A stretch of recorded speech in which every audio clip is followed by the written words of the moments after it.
Hey guys, welcome back to Magic TV. My name's Craig. It is Sunday, it's 9 o'clock, which means it's time for a review show special. This is where I take a deep dive into a particular subject, a particular creator, and I tend to go and really tell you what I think about one particular product. And today I'm going to be talking to you about Adrian Vega. I'm going to talk to you about a product that a lot of people are buzzing about. It's been released a couple of weeks ago through Murphy's Magic, and it's by Adrian Vega. It's gone out into every single magic shop in the world, and this is called Killer Blank Prediction.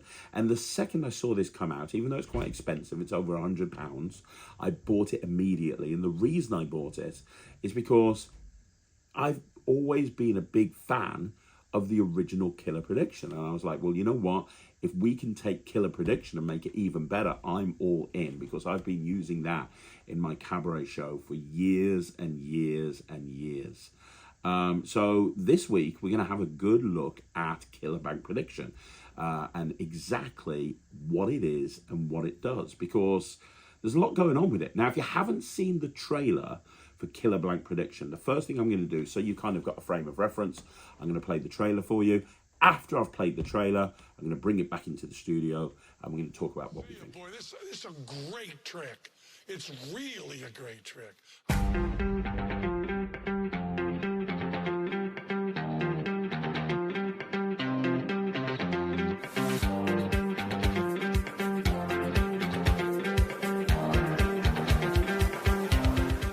Hello everyone, I am Adrian Vega, and please welcome to Killer Blank Prediction. This is a perfect and professional routine for stage, parlor, or even close-up. This is my personal approach to this amazing effect, where you're gonna throw 3 different paper balls to 3 different spectators that they're gonna think in any card in the deck. At the end, you're gonna show 2 decks of cards, you're gonna destroy the one that they don't want, and in the other, you're gonna show that all the cards are blank from both sides, except for the selected card, the only card printed in the deck.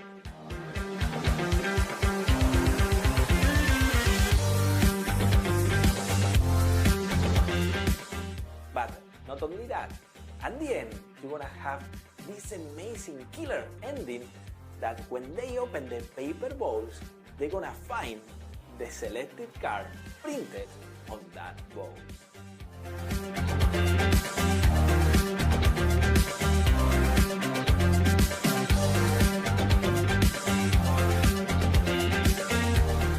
I'm gonna teach you everything about this plot, so I hope you enjoy this Killer Blank Prediction.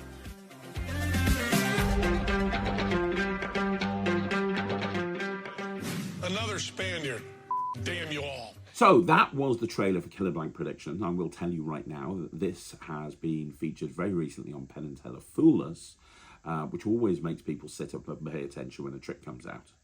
Now, you probably saw from the trailer, but the effect is, ultimately, somebody names a card, and the card that they name is the only one printed in the deck of cards.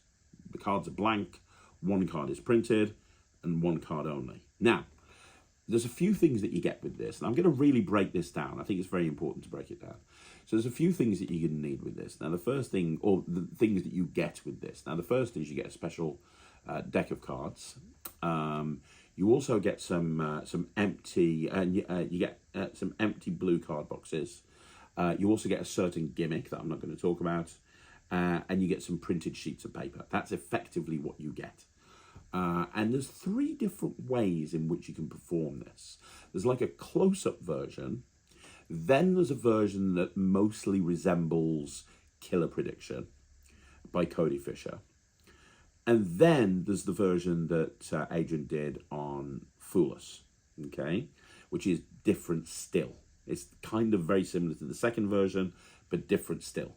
So I want to break this down. I think it's important to break it down. So the first version, the close-up version, or what they say is the close-up version, that version is not really, that doesn't really have anything to do with the original Cody Fisher Killer Prediction. So I'm gonna talk about that first of all. I do want to reference Cody's version because it allows me to make a comparison. Because obviously we stand on the shoulders of giants, and I know that he's got Cody's permission, which is great. But it's, you know, when it so closely resembles the original source material, it's worth talking about the original source material as well as the new version. But the close-up version, nothing like Cody's at all. So with the close-up version, effectively, and I say close-up, you could do it close-up. You could do it in a parlor show if you wanted to. You could do it in a small stage show. Effectively, what happens is you bring out a deck of cards and you bring out a balled up piece of paper, okay? And you throw the ball into the audience, and you have somebody name a card. You then have somebody, somebody names a value, then somebody else names a color, then somebody else names a suit. And then after they've done that, you show that there's only one card printed in the deck, and the one card that's printed in the deck happens to be the card that they named. Okay, that's the trick. Now, I've got a performance of this as well. So I'm going to show you a performance of this trick so you can see exactly what it looks like. So let me show you a performance of this. And then after the performance, I'll talk to you about what I think about that part of the actual Killer Brand prediction. Yeah. I have a deck of cards, as you can see. Yeah. And as well as the deck of cards, I also have a paper ball. Okay? Okay. Now, I'm going to throw the ball. I want you to catch it. Okay. You got it? Yeah. Good catch, by the way, Michael. Now, what I want you to do with the other hand is hold up some fingers. Think of a value and hold up some fingers. How many fingers are you going to hold up? 3. You're holding up 3 fingers? Yeah. Okay, so that's a 3. That's fantastic. Because obviously we're talking about a playing card here. The next step is you'd throw that ball to someone else. So I'll tell you what, just pretend to throw it to somebody else, but just throw it up in the air and catch it. Yeah. It's amazing. Skills to pay the bills. You ought to see him behind here. It's like Michael Jordan, one of them basketball players. I don't know. Michael, you've now caught the ball, so let's ask you another question. Think of a suit. Not a suit as in Versace, Gucci. I'm talking about clubs, hearts, spades, diamonds. Name a suit. Spades. Are you sure? Yeah. Yeah. Are you sure you want spades? Yeah. You can change your mind. I'm right. Okay, you can keep the ball. Okay. So we had spades and we had, what was the number? 3. 3. This deck of cards has been here the whole time, Michael. Has it not? Now, I should point out to you that these cards are blank. I have to point it out to you because, honestly, it's quite obvious when I start going through them. It's very obvious, but these cards are blank. They're blank on the front, they're blank on the back. These are what cards look like before they're printed. Very difficult to get a deck of cards like this. You've got to know somebody who works at a playing card company, and they sneak them out on the graveyard shift. But they're all blank. However, if I go through, I want you to see that there's actually one card in the deck that's not blank. All the cards are blank all the way through, but there is actually one card that's not blank and one card only, which is this card right here. One card, Michael, and one card only. Now, Michael, for the first time, what was the name of your card? Well, not for the first time, I said it before, but I can't remember. The 3 of spades? The 3 of spades, was that the card? Yeah. The 3 of spades, the only printed card in the deck. Okay, so that was a performance of the sort of the close-up version of Killer Blank Prediction. I have to be honest with you, I'm not a big fan of this. But it's okay. It's not, look, it does what it's meant to do, but I'm not particularly a huge fan. And I'll tell you for why. So the first thing is when you throw the ball out, when he says hold your fingers up and give us a number, obviously that's restricting the choice that people can make when it comes to the value. You're effectively reducing the range of cards that they can name to an ace, 2, 3, 4, 5. Now, I'm all for reducing the range of cards that people can name. However, I think that's a little bit too obvious to an audience. I think that having them do that, I think that an average intelligent spectator would realise. I think sometimes we give, we think our spectators are too stupid. I think that they would realise what you're doing here. I think that, for example, Daniel Garcia just brought out one card where he's reducing the range. But I think that how he does that, I think that is just brilliant. I think that's the best part of one card, that moment where it's reducing the range. And obviously we've seen people many times on many different products equivoke to the court cards and eliminate the number cards, and then they're working with the court cards, which is also feels very fair, because one moment of equivoke and then they get a completely free choice. This here just feels very obvious. It feels that, and I haven't tried it, so it's only my opinion, but I feel like an audience member would know that they're having their choice of value restricted. And I don't, if you are going to restrict their value choice, I don't think it should be obvious that they're restricting it. And you look at, for example, the court card thing, for example. You go, hey, I want to imagine you're taking either the number cards or the picture cards. What are you taking? You're taking the picture cards. Great. Okay, so now reach in and take out any picture card. It doesn't feel to an audience that they are being restricted to court cards. It feels like they've made various different decisions. And you look at Inferno by Joshua J, for example, and that's a perfect example of that sequence being used in real life. With this, I think it's very obvious to anyone in the audience that's looking that the value of the card is being massively, the range is being shortened quite considerably. I think it's obvious to anyone in the audience. That's my first issue with it. My second issue with it is the deck can't be examined. Now, that's fine. Look, there's a lot of gaff decks that can't be examined. I'm not going to diss it too much because obviously it can't be examined. There's a lot of gaff decks that can't be examined. But this one, you can't show very, very fairly at all. So, for example, you would think with a blank deck of cards, there have been ways of gaffing cards. I'm looking at All Alone by David Regal, for example, but that's one of many different examples that use the same sort of principle that's being used here. You can very cleanly spread the cards face down. You can very cleanly spread the cards face up, and they look blank on both sides. And then the one card that's in there that's printed is the card that they named, right? With this, that's not the case. Using psychology and using audience management, you can make it look like the cards are blank on both sides. But in reality, I can't spread through those cards both sides and show that there's one card turned over, and that one card that's turned over is the card that they named. I can't do that. Now, you might be thinking, well, Craig, you're nitpicking because no trick can do that. Well, All Alone by David Regal is a perfect example, right? The problem is when you're dealing with one card that they named being the only one printed in the deck, they're going to want to look at that deck, even superficially. They can't look at the deck. They can't even come close. And I know this because when I brought out the Savant deck, for example, there's a routine in there where it's any card at any number. And the entire deck is blank. They don't realise the entire deck's blank, but the entire deck is blank except for the one card that they picked at the number they named. And you tell them to look through the rest of the cards, and when they do, they're like, oh my God, I can't believe this. No, they're all blank, and they want to look through them. It looks impossible. The original Quantum deck, it was the same thing. People wanted to look through the cards, and you could with the Quantum deck, because they really genuinely were blank on both sides. With this, if they take the deck and spread through them, they're going to see exactly the method.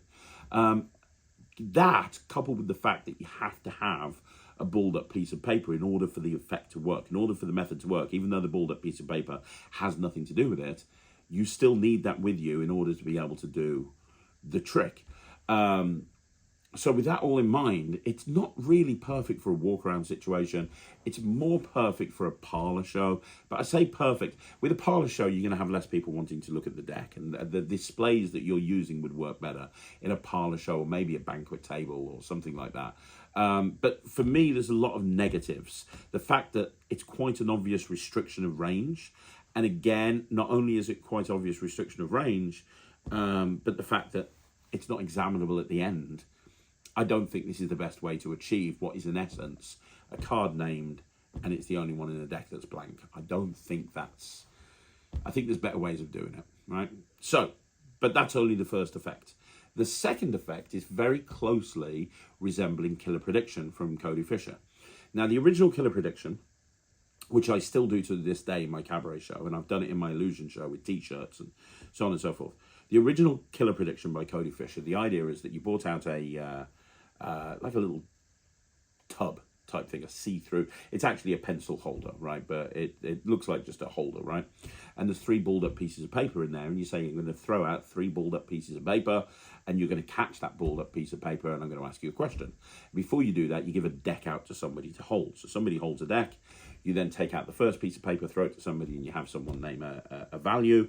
You take the second piece of paper out of your case, and you throw it to somebody. You have somebody name a suit, and then the final one you throw out to somebody, and you say, "Hey, this is going to be a weird question: face up or face down?"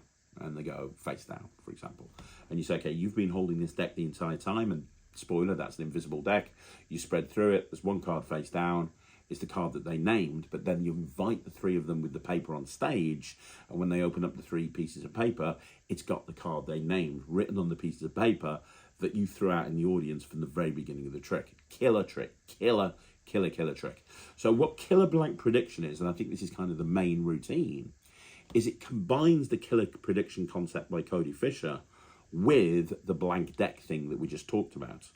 So the whole idea is that you have 2 decks of cards that are in play the entire time, 1 blue, 1 red. And there's a live performance of him doing this to a large corporate audience, looks like a corporate audience to me, which is fantastic. So he takes a balled up piece of paper, throws it in the audience, has someone name a card, takes a second balled up piece of paper, throws it in the audience, has someone name, so the first person names a value, second person names red or black, and the third person names the suit.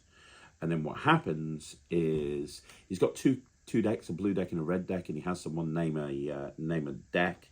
He crushes the blue deck and shows there's nothing in there. The red deck is then opened up, and just like with the original routine, there's 1 card turned over. And the rest of the deck is blank, apparently.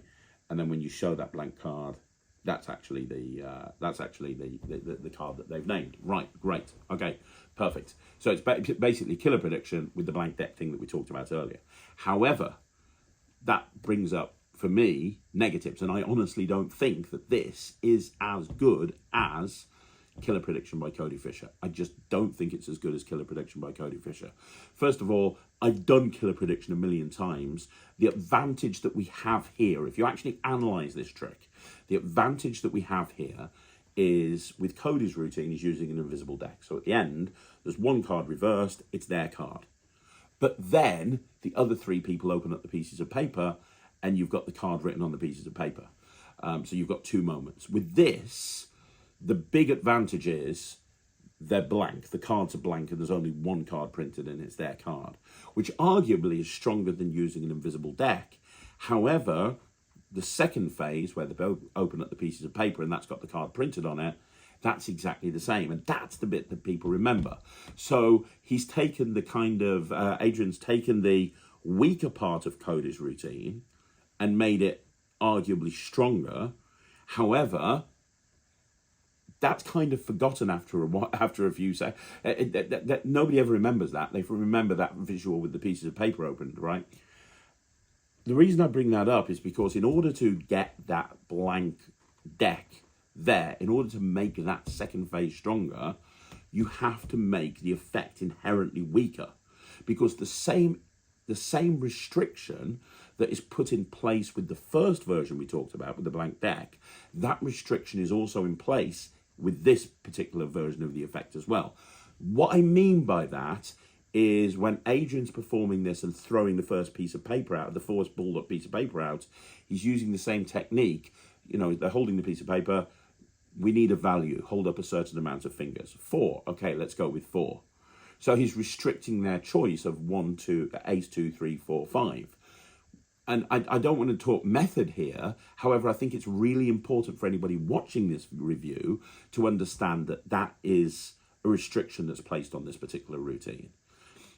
And the reason it's important to understand that is because, 1, like I said earlier, I don't think that's a restriction that's really good. I don't think that restriction, I think it's obvious to the audience that you've restricted their choice. And I think Like I said before, if you're restricting their choice, it should be done in a surreptitious, stealthy way, as opposed to a way that everybody can look at and go, okay, look, this is how he's done that moment. But secondly, and the bigger thing is, with Cody's original killer prediction, there was no restriction at all in any way, shape or form. There was no restriction. They could name any value. They could name any suit, any card. Any one of the 52 cards they can name. Now, that's not the case here. They can't name any one of the 52 cards. You're restricting them to effectively 20 cards. Now, there's pros and cons with that. The pro is the setup inside your case is less elaborate, but only slightly less elaborate. I actually don't have a problem with it. I can do my entire show and have the setup for the original killer prediction in my case. And I actually prefer being able to say, look, you're going to name any value at all. Do you want to change your mind? I think that's more important at that point than openly restricting their choice of value. I think that makes a stronger moment. But in order to do that, you can't do that, because if you have them name any value, the blank thing's going to not work. Because if they name a value over 5, it's not going to work. So then you're kind of screwed. So that's why you're restricting the values, to get the blank deck moment. And the blank deck moment is stronger than using an invisible deck, but it's not like an invisible deck is weak. It's not like taking a deck of cards that someone's been holding on to from the very beginning, spreading it out, and there's one card reversed in the deck, and it's the card that they've named is weak. It's not. And you're both going to have the same strong finish of the pieces of paper opening up. So I don't think it's as strong as Cody's original. By some considerable margin, I don't think it's better. The other thing is, I've done Cody's routine a million times. I love the subtlety that each balled up paper is different colour. I think that's important. The way Adrian does it, it's not. They're all just white pieces of paper. I like the fact that there's different colours, which differentiate what's actually happening in the routine from the audience's point of view. I like the fact that Cody brings the spectators up on stage and has that wonderful moment where they open up the paper together. The way that Adrian did it in the performance I saw is he's got the 3 people in the audience. They just open up the piece of paper and everybody can't see because they're all in different places of the audience. Now, you might say, yeah, but that's just performance choice. It is performance choice, but I think that's inherently a much weaker way of handling that finale. And if you've not seen the original killer prediction and you've only based it off the killer blank prediction, you're learning that way of doing it. And if you watch the live performance, it's not that strong when they open up the piece of paper because the majority of people can't really see what's going on.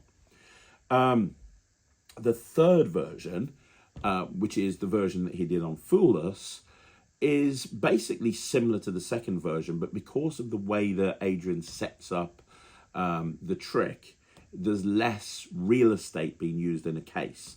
So you get a gimmick and you get a tutorial on how to set up the trick so it doesn't look like you're going into a case. It looks like the 3 balls are on stage from the very beginning. Now, that's great. That's great. That's wonderful. However, that's only great if you're performing to magicians, because only magicians would look at this trick and go, you know what?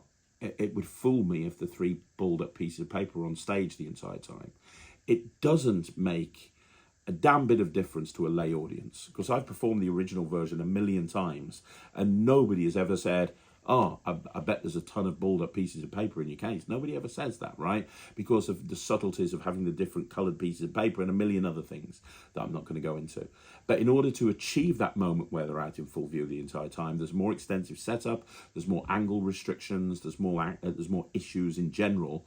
But if you were performing on TV to a bunch of magicians like Adrian did, yes, absolutely, that would be the way to go. So I spent a lot of time talking about this because this is based on one of my favourite cabaret tricks of all time that has been very near and dear to my heart. And I have to be honest, I don't think this holds up. I think that this is actually a step backwards in many ways. I think that the blank deck is a nice thing, but it's not needed. I don't think that's the strongest moment anyway. The strongest moment is when you open up the pieces of paper and you're sacrificing the choice of a free choice of playing card in order to bring the blank deck thing in. And I don't think that really adds. So yeah, I'm gonna have to be honest. I'm a big fan of a lot of Adrian's stuff. I'm not a fan of this. I'm a fan of the original. I'm gonna give this 25%. I don't think that I know I'm never gonna. Oh, the other thing is the original Killer Prediction was like 20 quid or 25 quid, and you could make it up very easily on Amazon with a few, a £20 order, and you could make it up on Amazon. This is like over £100 odd, which is a lot of money. And you are getting a special gaff deck along with all of the pieces of paper printed out, I suppose. You didn't get that with Coda's original, but I mean, it's £100 an awful lot for a weak version of a trick that's actually better. So yeah, I feel like I've wasted my money with this. I'm never going to do this. I would never recommend anybody do this. I would say if you want to do something like this, then get the original Coda Fisher Killer Prediction. This is 25%. I'm not going to do it, and I wouldn't suggest anyone else does, but that's only my opinion. So there you go, guys. That's another video in the bag. Do me a favor, let me know what you think in the comments down below. Now, you want to see more videos like this, you know what you got to do.